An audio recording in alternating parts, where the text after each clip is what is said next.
আজ দুপুরবেলা আমরা সবাই চলে এসেছি এই তাজ বিরিয়ানিতে। এখানকার বিরিয়ানিটা খুব ভালো খেতে হয়।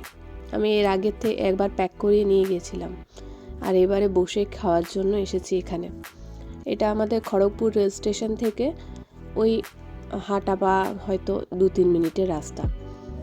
চলে এসেছি, আমরা অর্ডার দিয়ে দিয়েছি, কিন্তু অনেক লেট হচ্ছিল। এই কারণে আমরা জিজ্ঞেস করলাম, বলছে যে আরও কিছুক্ষণ লেট হবে, কিন্তু আমাদের ট্রেনের টাইম ছিল, ওই জন্যে আমরা বললাম যে আমাদের প্যাক করে দিন। তাই আমরা প্যাক করে নিয়ে ট্রেনে উঠে পড়েছি। আমি নিয়ে নিয়েছি 1 প্লেট, একটা ফুল চিকেন বিরিয়ানি।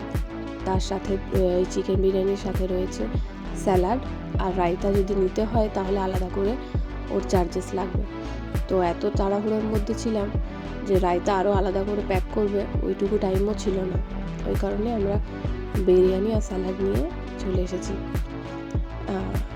বিরিয়ানিটাতে ফুল প্লেটে রয়েছে 2 পিস চিকেন, একটা বড় সাইজের আলু, আর রাইস তো অনেকটাই ছিল কোয়ান্টিটিতে। এইবারও তাড়াহুড়োর কারণে আমাদের রেস্টুরেন্টে বসে খাওয়া আর হলো না। যাই হোক, নেক্সট বার ট্রাই করব। রিয়া নিয়ে নিয়েছে একটা ভেজ বিরিয়ানি। তোমরা খড়গপুর এলে এখান থেকে বিরিয়ানি ট্রাই করতে পারো, ভীষণ ভালো খেতে হয়। যাই হোক, আজকের ভিডিওটা এই পর্যন্তই। টাটা সকলকে, ভালো থেকো, সুস্থ থেকো।